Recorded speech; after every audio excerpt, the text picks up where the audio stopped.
Welcome to the Dig Deeper podcast, the place where surface level conversations end and real conversations begin.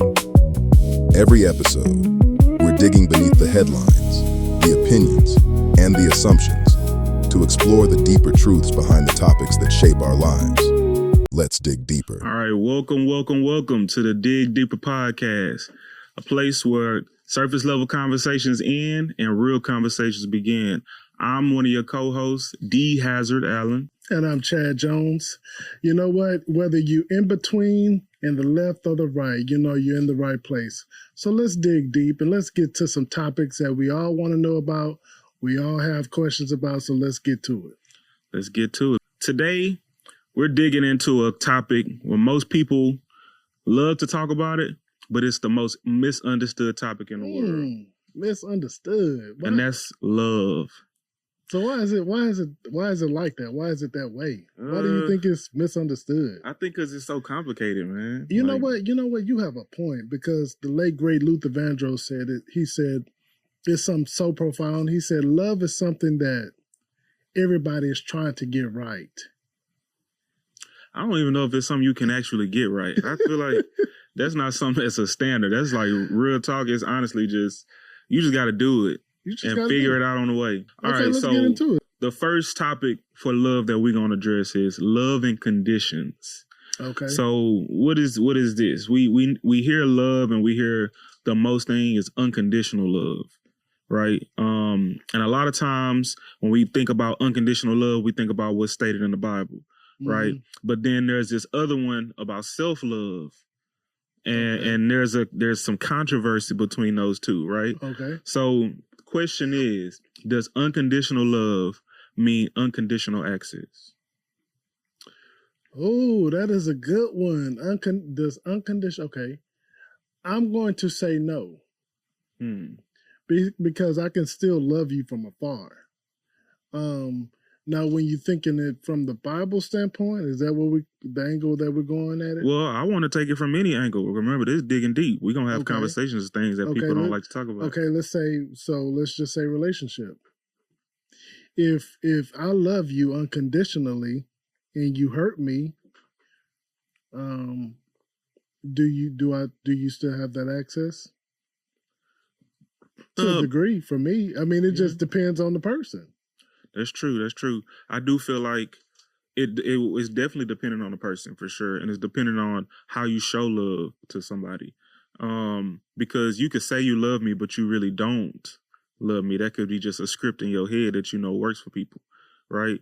But then really when we're looking at unconditional love, we can only really show love from the angle that we understand love or that we've experienced love. So sometimes, we may feel like somebody really don't love us when they that's the only way that they can show that they love us, right? And so when you have that unconditional love, in my mind, when I think unconditional love, I think I'm going to love you through anything, right? But that don't necessarily mean unconditional access, because like you said, I could love you and still know that you being in my space is bad for me, or it could also be bad for you. So in that case, I feel like, it don't mean unconditional access. That could be true. That could be true. But what's the purpose of the unconditional love? So and that's a good thing. But why do we stop the access? I mean, I do understand that. Granted, sometimes giving access to people is very dangerous on oneself. There you go.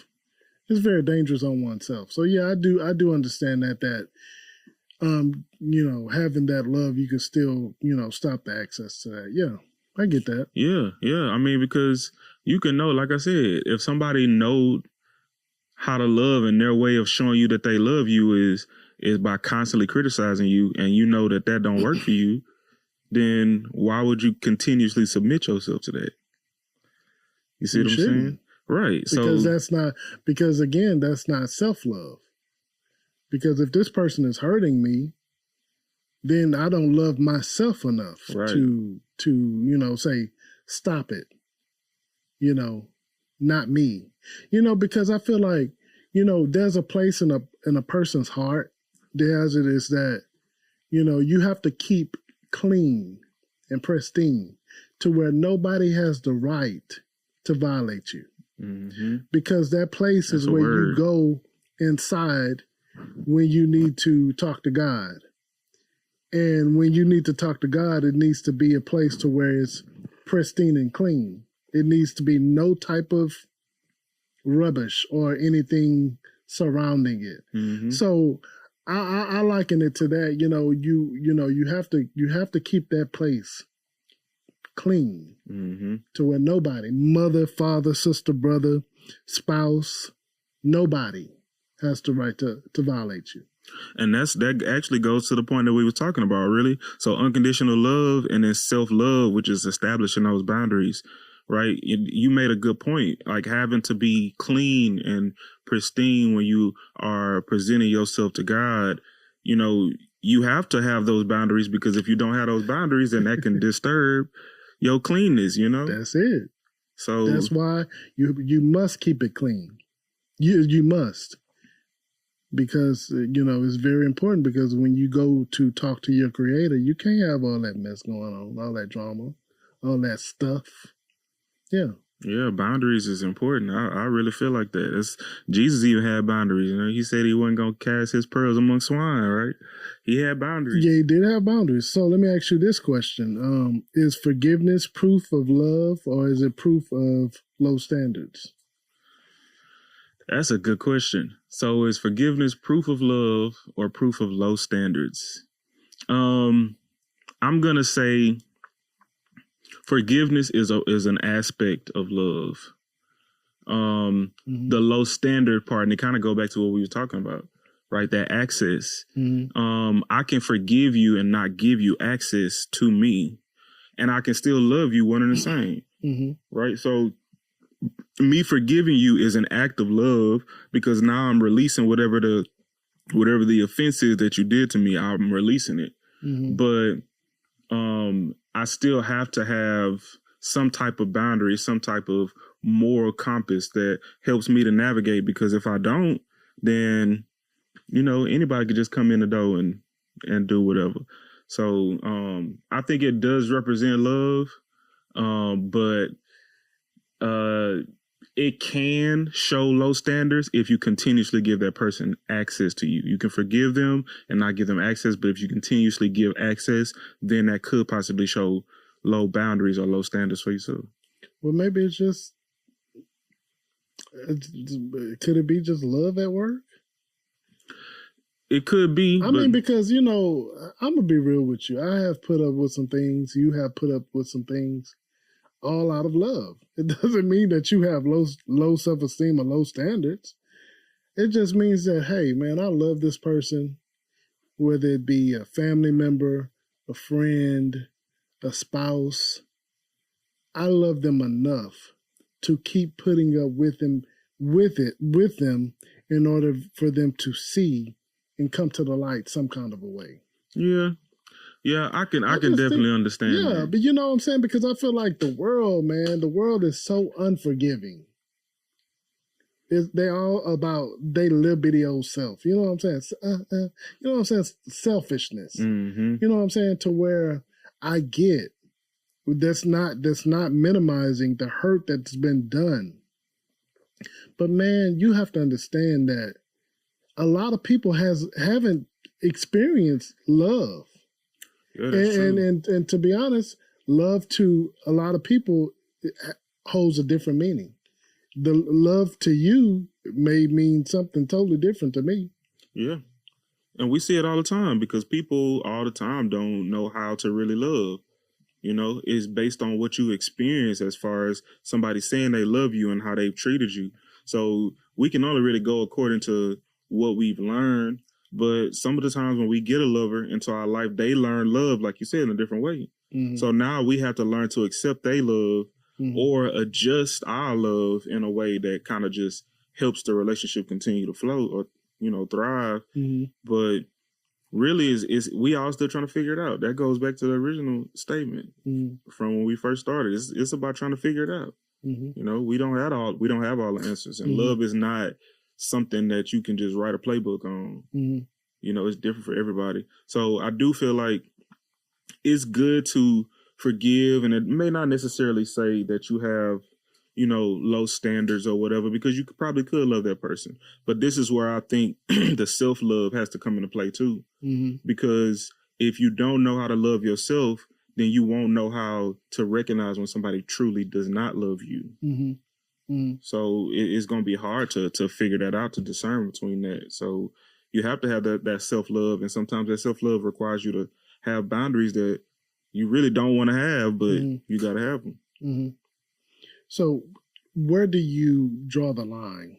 Where is the line between protecting your peace and accountability? Where is that line drawn? That's a good question. I think that we have a false sense of peace nowadays because they teach us, you know, protect your peace, but really protecting your peace is staying in the house away from everything that's going to trigger you. And how can you really work on things if you just neglecting or avoiding being triggered? You see what I'm saying? I think it's one thing I've learned in my walk with Christ is you have to adopt God's peace. You can't adopt your peace because your peace is flimsy, right? God's peace will be able to get you through the storm, right? Where you can weather the storm, where you can still be calm enough to go to sleep even when there's chaos around, right? And so our idea of what they pitch now, protecting peace, I think that's just, you know, that's something that really works against us more than it actually helps us. You know, you can do both. You can protect your peace and be accountable at the same time. So what if you are protecting your peace and you're wrong about something? What happens then? Point. What happens then? I mean, you know, so who's causing the peace at this point? Who's causing it? That's causing a good point. It's you. That's a good point. You're not, because, you know, you're not being accountable. You know, you're not taking accountability. You can, and protecting your peace is not just about you. You know what I'm saying? Yeah. It's not just about you. It's about that other person, because if that other person peace is broken, or if it's insecure, then especially if you're in a relationship, then you're not getting no peace as the other partner, as the other spouse. You're not getting no peace at all. You know what I'm saying? So that's when, unless you don't care, unless you are, you know, a narcissist. But you know, you have to protect your peace and do that at the same time. Yeah, and honestly, you bring up a good point, because peace ain't always gonna be the norm in relationships. In love is not always about peace. When conflict come around, when there's growth, none of that is peaceful. So you kind of got to figure out, okay, is this really disrupting my peace, or is this causing me to grow as a person? See what I'm saying? Like, I think that sometimes we get so wrapped up in wanting to be happy, wanting to just have things just go super smooth, like we got it all put together. When we forget that we done been through some things, we done locked in on some behaviors, some patterns and stuff that are unhealthy even for us, right? And so it requires you to grow a little bit. It requires you for that person to push those buttons so you can look at that situation and be like, okay, look, my thinking is kind of wrong in this situation. You know, I learned a while back about thinking errors, and a lot of it is established by trauma and what we've been through, but we don't even realize that that's what govern our actions, and we don't even know when we're doing it. So a lot of times when you being challenged, it's going to disrupt your peace. But I think it's about realizing what is the purpose of the challenge, what is the purpose of the discomfort. So that way you're going to always have the peace of God in you, if that's what you look at. But, you know, you just got to get to that point. That's a good question, brother. Appreciate that. So, okay, so I got one for you. Okay. So in the context of loving someone who doesn't love you back. All right. So we see relationships all the time that are like one-sided, or people just saying, oh, I really love this person, I'll do whatever I can for this person, but that person is not showing that. Or if you really like somebody and they friend zoning you, Right. So what's your take on that? My take on it is don't make that person a priority when they've made you an option. Just don't. Preach, brother. Don't make them don't make them a priority. I mean, they're and you know what too? When a person show you, I just had an experience just yesterday where I was having dialogue with a person and they showed me who they were. And it threw me, it caught me off guard. It really did. And in that moment, I decided, okay, you know what? This is who they are. And I just let it be. Yeah. So the thing about it is that great Maya Angelou said that, didn't she? Yeah, she said that. When Maya Angelou, she said, when people show you who they are, believe them. Mm-hmm. However, there's this. I do feel that, yes, that is who they are, but they can change. Mm-hmm. They do have the potentials in them to change. They just have to want to change. Nobody can make them change. Mm-hmm. They have to want to change. So, but to answer your question, yeah,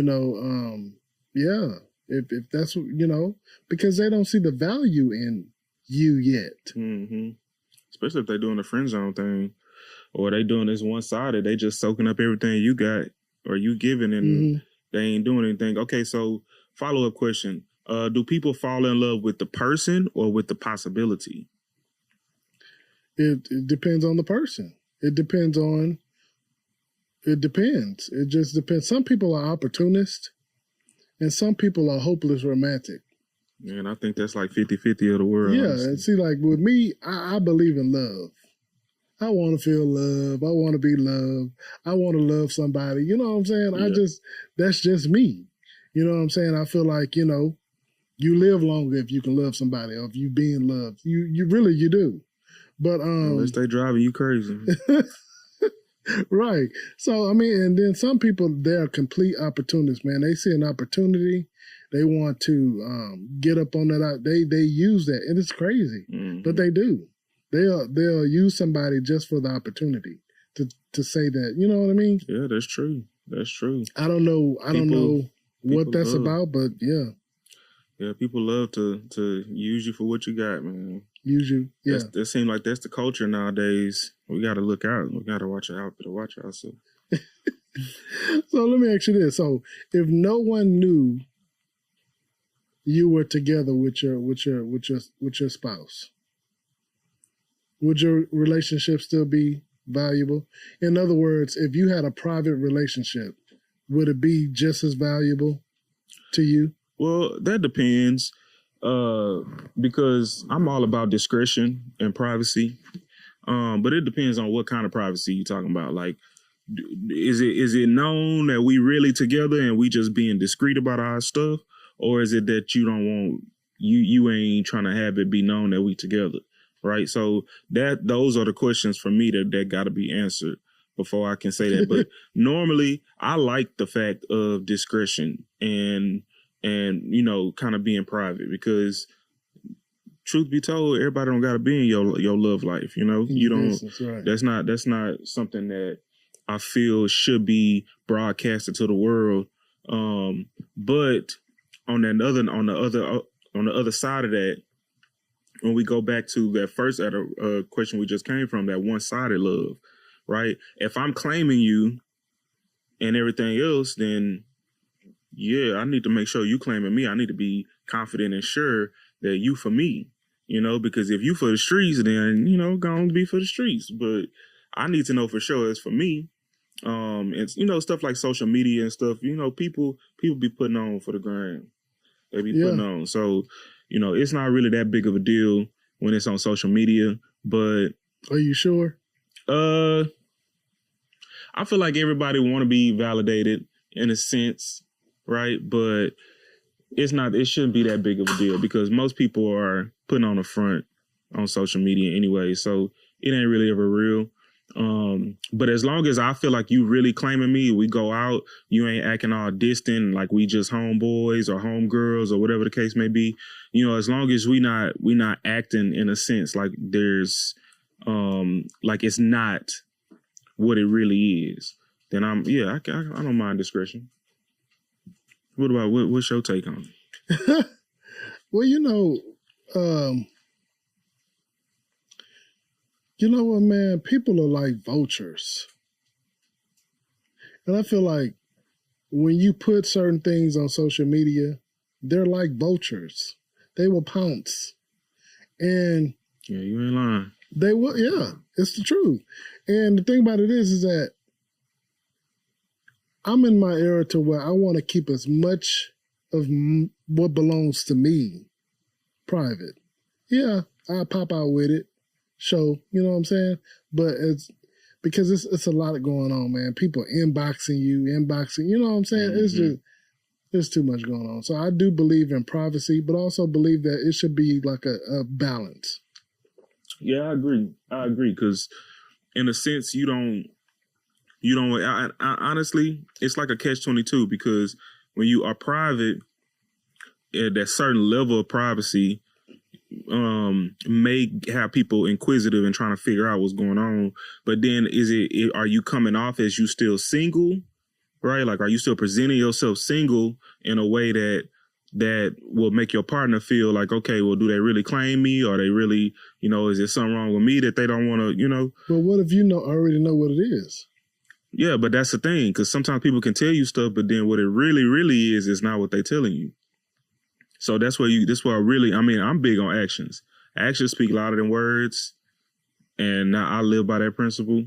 Mm-hmm. Somebody could say something all day until you're blue in the face, but literally go do something completely different. Mm-hmm. Mm-hmm. So really, I think it's about trying to make sure that y'all are on the same page and that there is nothing that is unsaid between the relationship or between the interaction. Mm-hmm.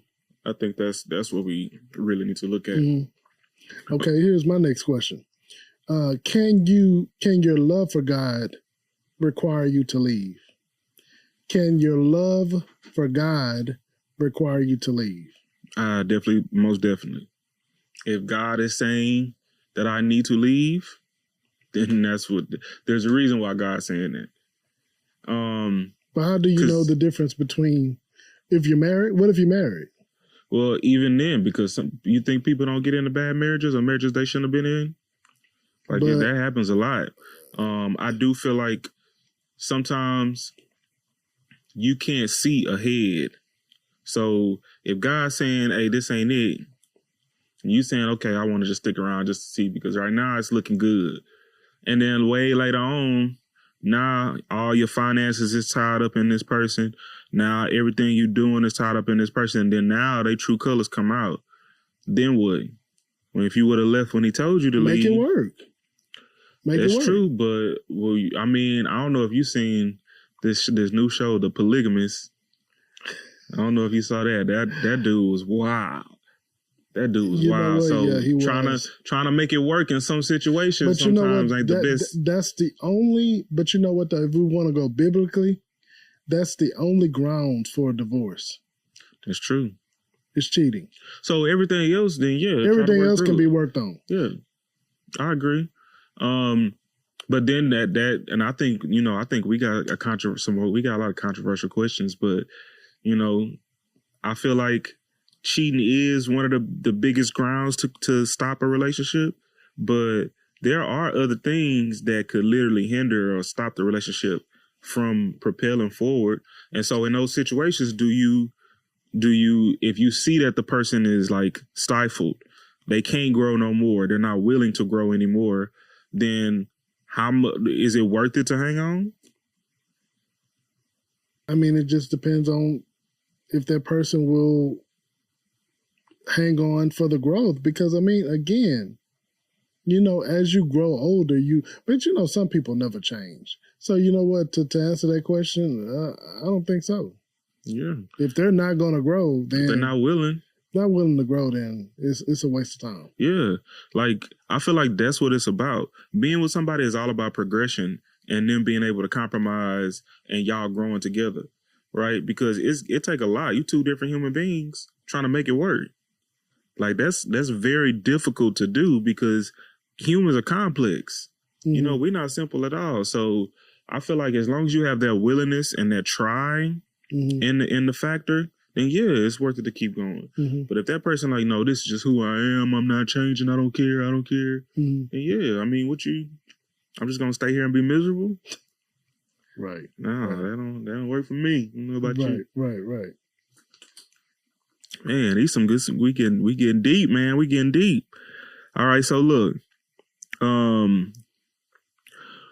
what about in a situation where you're loving a version of someone that doesn't exist, right? So, for instance, surviving on the potential of that person or the hope that they'll change, or even surviving words versus actions. So this person always telling you, hey, I'm going to do this, or hey, I'm going to do better.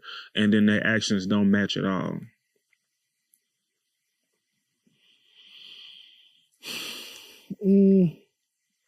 I think you should give that person time. Rome wasn't built in a day.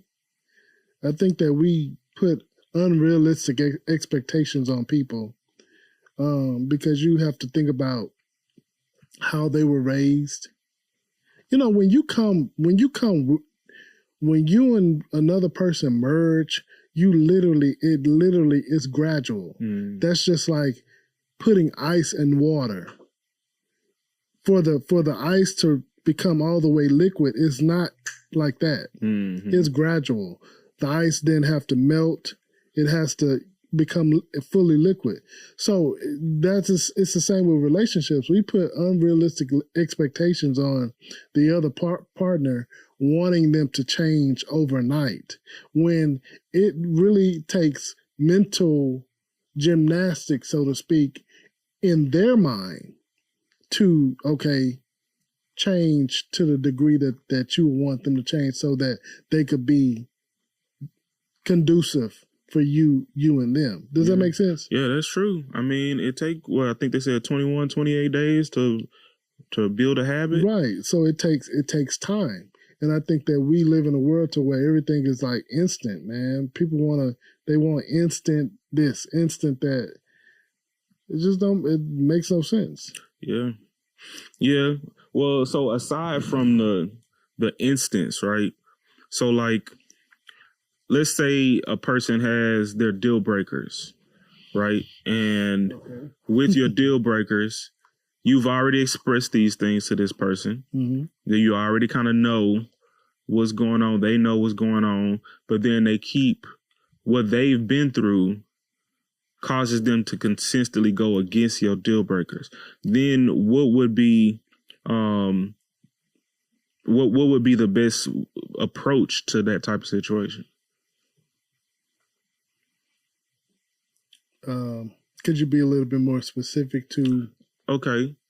So are you talking about like you want me to be specific as far as like a type of deal breaker? Yeah, or like the type of deal breaker. Okay, yeah. well, so we already talking about cheating, so let's say it's that. Okay.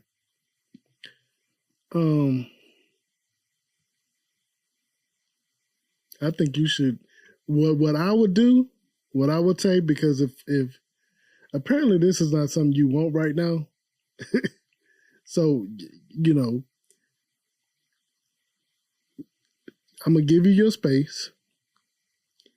Whenever you get some sense, give me a call. So you would give them another chance later on? If I really like the person, yeah. Because sometimes we meet people at different phases of our life. That's true.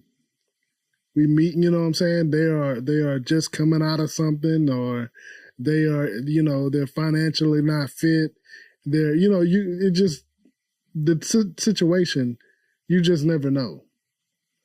But if I really cut for this person, if I really like this person, and if I see potential in this person, and they're trying, they just have a flesh issue. They like to sleep around. You know what I'm saying? I've been cheated on. That stuff is dangerous, man. Because you sleeping around nowadays, you mess around and bring something home. That it is dangerous. It is dangerous. Yeah, it's crazy. Yeah, but hey, that's why you have to, let them know, hey, get what you need to get out. Then, whenever you want to be exclusive, then give me a call. But I wouldn't. A lot of people like to down and berate people for liking to sleep around. What you do that for? Like, you know? Well, I know for me, I feel like if that's what you want to do, then go be single. You know, like what's True. the point of wanting to be in a relationship if that's you like to sleep around? Like everybody go through a whole phase. I feel like now if you still in your whole phase, go do that. You know, you don't be trying to wrap nobody up and and you still trying to do that and be a hoe. Like nah, that don't make sense. You know. So okay, so let me ask you this. Okay, what if y'all just chilling and just down for sex? Could you just continue to? Yeah, because that's with no how they say it strings attached. No strings attached. Yeah. Now that's important to know because if that's not established at the beginning, then and other things are talked about. Then yeah, I mean that's misleading. That could be misleading. But if y'all already said, then it's gonna be, this what it is, a little wham bam, thank you, ma'am, every now and then. Yeah, that's what it is. Right. I feel like just gotta be established though. So look, another part to that question. So let's say you do realize, hey, this person don't exist, this person is not finna exist. And I feel like this is a common issue when we come to love, right? Why is it hard to let go once you realize reality doesn't match your expectations? We're just creatures of habit, and it takes time for us to. That's just my answer. We're creatures of habit. Yeah, I feel like a lot of times we don't want to be alone. For real, we don't want to be alone. So we'd rather deal with the evil we know than the unknown, right? So, in my opinion, I feel like I had to learn the difference between love and attachment, right? Because attachment that's what causes us to cling to something that we really don't want. Or dependency. That too. But that always is still a form of attachment, right? Yeah. Yeah. Because I'm attached to you because Emotional I'm dependent dependence. on you. Mm-hmm. Yeah, that's true. Yeah. So, and I feel like that's so crazy because we all sit here and deal with that a lot. Like a lot of people, I don't know if I met one person that didn't have some type of attachment to something, or people that how long people complain about their relationship and then they just like, okay, well, I ain't leaving. Or I can't leave. I can't break it. I can't do it. I can't bring myself to do it. Or something got to be bad, super bad for them to actually have the balls to leave, Wow. I feel like that's real prevalent in our love culture nowadays. Like we don't know how to. In love culture, I like that. Let me ask you this, DeHazer. Can love survive financial irresponsibility? So, in other words, is love enough? I think I did it in a show before, to where one woman said, "Love is not enough." Compared to finances? So that's a good question. In the context of finances, I do feel like that's something that you can possibly work towards. And I think it depends on the mindset of the person, because I feel like if you come from nothing and you built something up, then somebody going broke or y'all going broke probably ain't gonna be that big of a deal. Then if you grew up in money or you so tied to money that your whole world is pretty much built around money, right? So I think it depends on the person. Like you could be the type of person that I'm ride or die. Yeah, you went to the liquor store and bought up all the liquor, or you went to the casino and literally spent all of our savings. I think I would be more upset about the trust about it, right? And maybe make some adjustments there. But I do feel like you can survive. It can be survived. Yeah. Okay. What about you? What you think?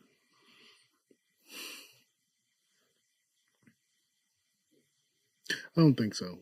I don't think so, because what if you know what I'm saying? Like, you don't want to you don't want to contribute at all. It's tough out here. Gas is $4 a gallon. You ain't lying about that. You know what I'm saying? Food.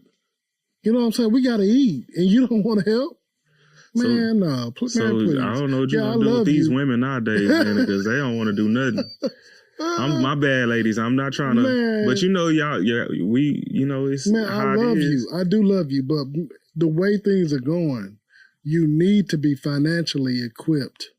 And I get it. You know what I'm saying? If you fell down on your luck, you know what I'm saying? If you fell on hard times, I get it. We've all been there. I've been there.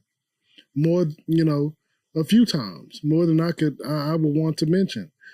But I'm a hustler. Mm-hmm. I'm going to get it by any means necessary. So I would want you to have that same zeal. Facts. Yeah. Don't nobody want to feel like they're doing it on their own. Right. So I understand that.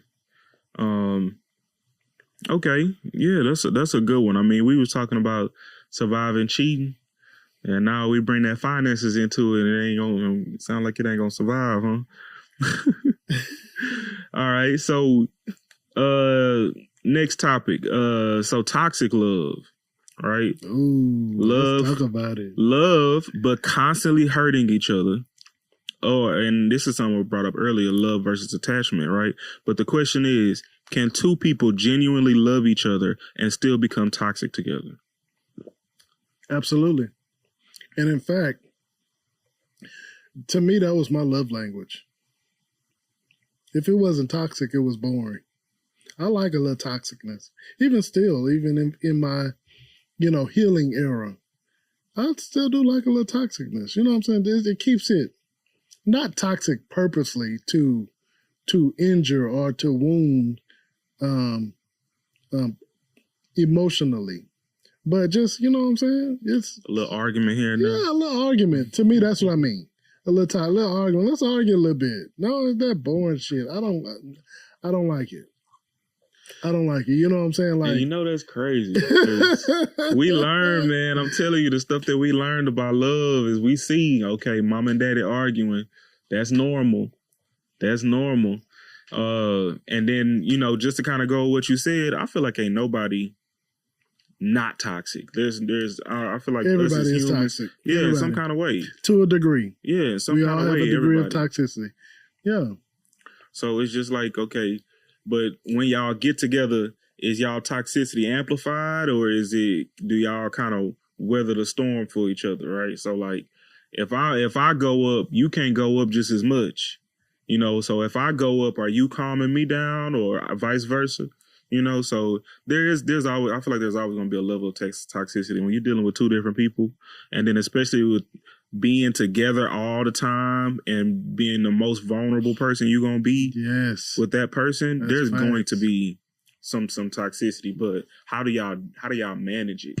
That is facts. That is facts. That is facts. Man. Can you like, let me ask you this. If the butterflies disappear in the relationship, does the love also disappear? I think that goes with the saying that love isn't a feeling, it's an action. Right? Because if you saying it's the butterflies, I feel like we all go through that honeymoon phase. We all go through it. Maybe not everybody. Not every couple go through the honeymoon phase. Maybe not. I know that for maybe not. But I do feel like at some points it ain't always gonna be peaches and cream. Right? You can have your time. And I honestly, when I've heard of relationships, long-lasting relationships, some of the long-lasting relationships, they don't even sleep in the same room together. Yeah. Right? So I don't think it has anything to do with the feelings, but more so the action behind it. Do you support me? Can I depend on you? Can I trust you? Can I rely on you? All those things is what matter. Can I be myself around you? Can I be vulnerable? Right? Do you motivate me or pick me up? Like, these are all things that really matter over trying to decide if somebody is like, if my feelings continue to feel the exact same way from when I first met you. I think that's very finicky because emotions, they fluctuate like water. Yeah. So let's talk about love with the family, the parents. let's pivot to that. Okay, we talked about romantic love. Now we're going to talk about familial love. Is writing off parents ever an act of self-love? Writing them off, like, I don't want to deal with you no more. Is that an act of self-love? I think it can be. Now, what Jesus, what the Bible tells us to do is to love our mother and father, like respect them, right? But that don't necessarily include keeping them in your life. Me personally, I'm connected to my family, right? To my parents, I love them to death. We can have fallouts or whatever, we gonna fix it. But I've seen some situations where families, moms, dads, like selling their kids off, like literally beating them, burning them and stuff. Like, yeah, like burning them. You forgot how it used to be back in the day? Shoot, you better go watch Good Time. Oh, burning them like with the iron. Yeah. Oh, okay. Oh, yeah. Yeah. So you got to, you have to kind of, I think at some point as adults, while we grow from kids to adults, is that realization of what uplifts you in your immediate space versus what tears you down. And sometimes your parent may not have learned what they needed to learn or grow to a degree of that benefits you. Right? They probably did nothing but cause chaos and mayhem in your life. So in that type of situation, yeah, I think it's healthy to cut them off, But it just depends. And I don't think nobody should subject themselves to mistreatment just because of a title. I don't think that should be a thing. Mm-hmm. I get it. It makes sense. I mean, would you, if you had parents that way, would you subject yourself or would you? No, not at all. Not at all. Just, cut it off. So you would cut them off? Yeah. If they don't add to my peace and my well-being and my spiritual health, then yeah, I cut them off. Yeah. And I feel like that's the healthy thing to do. As long as you don't go disrespecting them, I feel like that's the healthy thing to do. Healthy thing to do. Yeah. Nothing wrong with that. Okay, so this is a good one. Love and sacrifice. Love and sacrifice. So I got a couple questions with this one. How much sacrifice is too much sacrifice in love? You know what? For me, love is complete sacrifice because you're risking everything. You're risking everything to love somebody. Mm-hmm. Really, you are.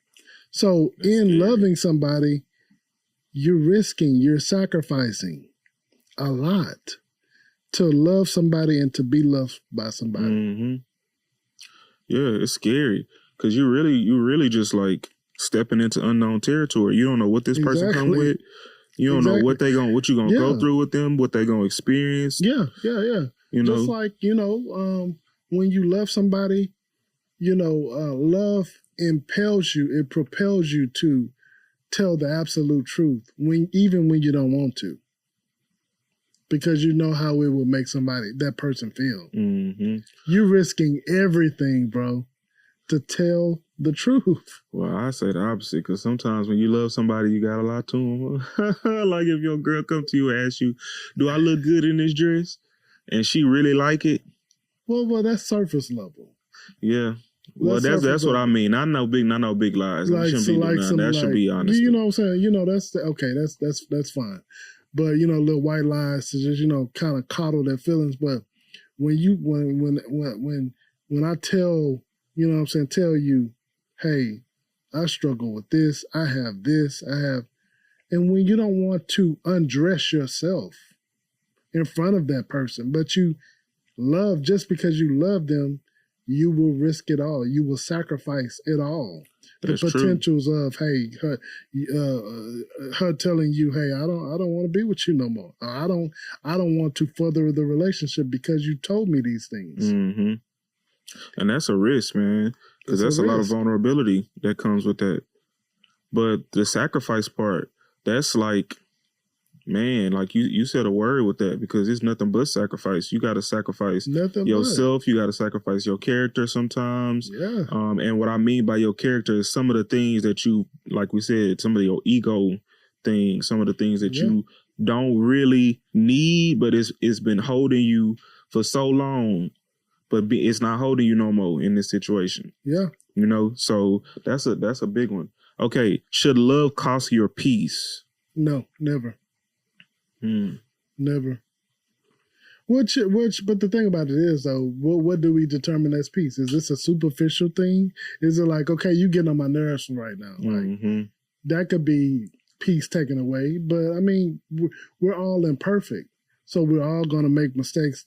We're all going to rub each other wrong. Yeah. So what do we deem as peace? Because if you really want to be technical, if we're seeking complete peace, it's not going to come from another human being. So you already may as well just not get into a relationship, because you're not going to get complete peace from another human being. You're not going to get it. I agree with that. And true peace really is being able to stay calm in the storm. So if you in the storm and you are chaotic, then did you really even have peace? That's the question. Exactly. I don't think that it should cost you your peace, but I do think there is going to be, like I said, growth. It don't feel good. Mm-hmm. It don't feel good at all. So even when we go work out, when we lifting, our muscles hurt afterwards. They grow, but they hurt. It's uncomfortable. So you're not going to always have peace and growth.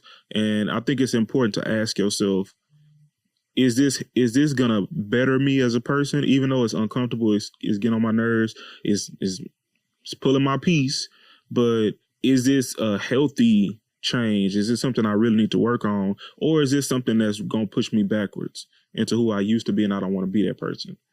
Right. So I think that those are the questions that we really need to ask when it comes to that. Sometimes sacrifice is something you need to be sacrificing. Mm-hmm. So I agree with that. Last question on that. Yeah, because I'm out of questions. You out of questions? I'm out of questions. Okay. Well, no. Okay. Last question on that. Do people stay because they love someone or because they're afraid to leave? Both. It could be both. I mean, you just don't stop loving somebody overnight. You just don't. I don't care what it is. You don't. And then too, if they do leave, it's because they checked out a long time ago. They just their right moment to leave. And it's convenience. You know what I'm saying? A lot of times it's like, man, I've already set up shop. I've already made a life for myself. Like, why change all of that? Mm-hmm. You know what I'm saying? So those are the components as to why they stay so long. But yeah, that's my answer. That's true. That's true. What about you? I feel like people do stay. It's both. They stay because they're afraid of change.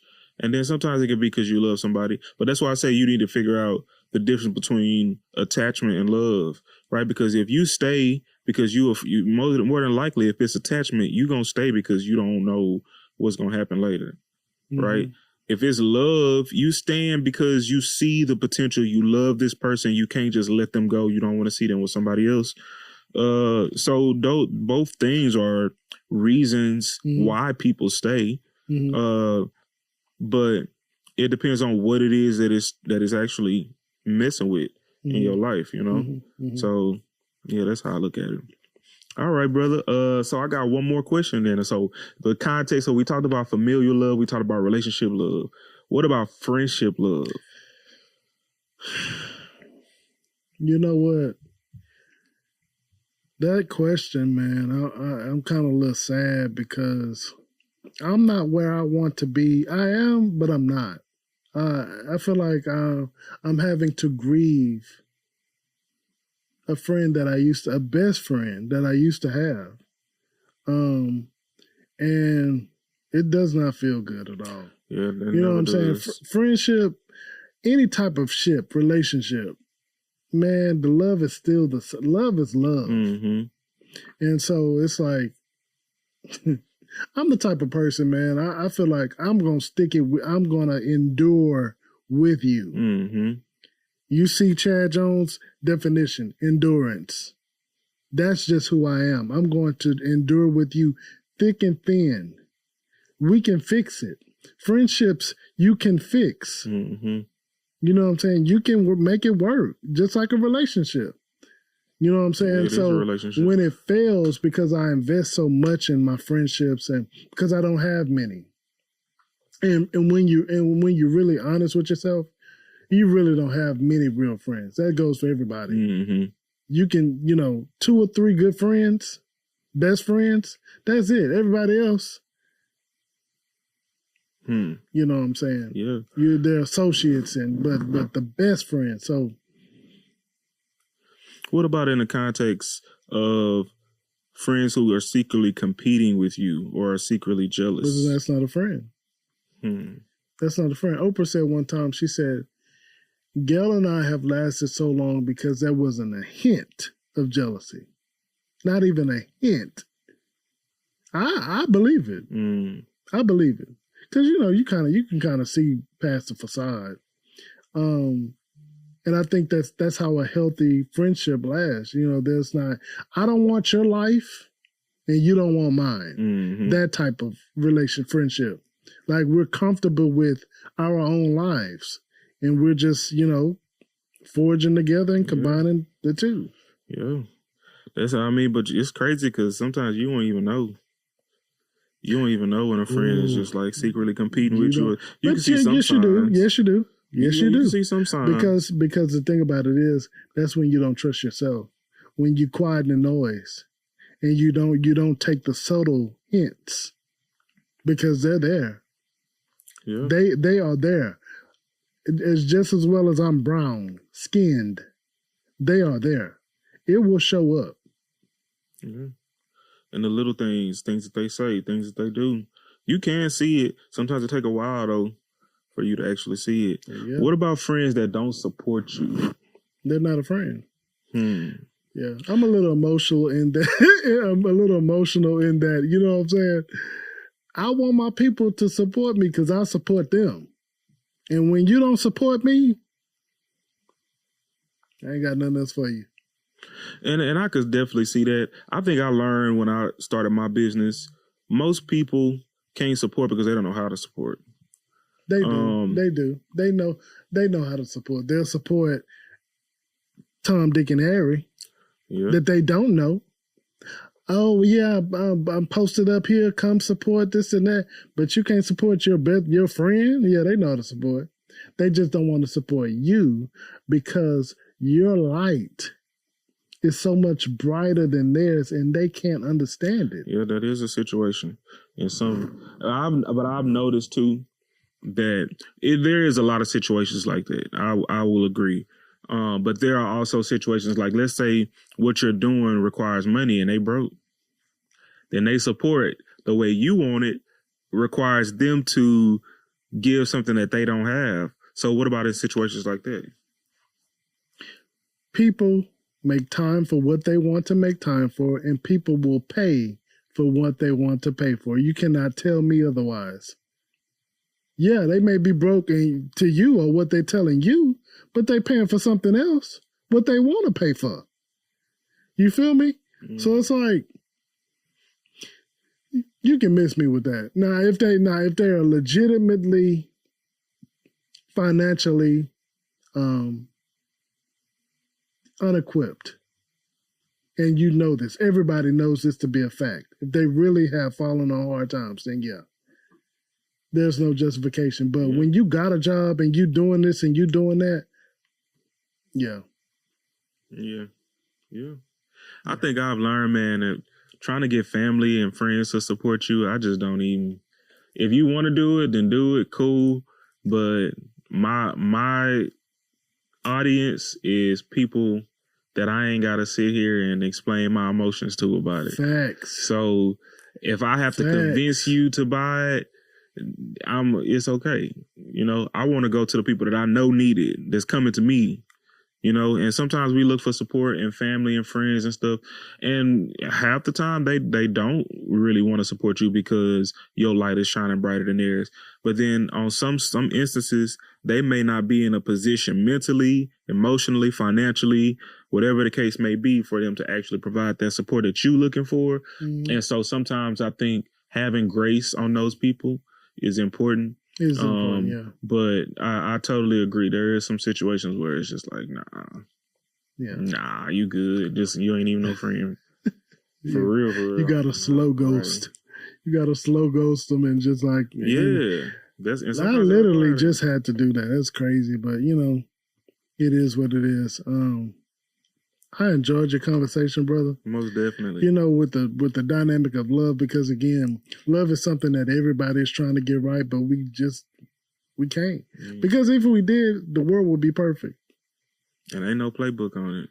Ain't no playbook on it. So, you know, tune in next week on Dig Deeper Podcast. We got so many. This is really like the first episode of pilot episode. Yeah. This is the first episode of Dig Deep. So, you know, we have so many different topics coming up.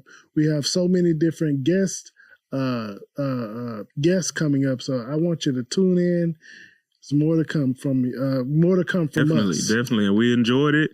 Hope y'all enjoyed the content. We got more where that came from. Enjoy your day. Bye, everybody.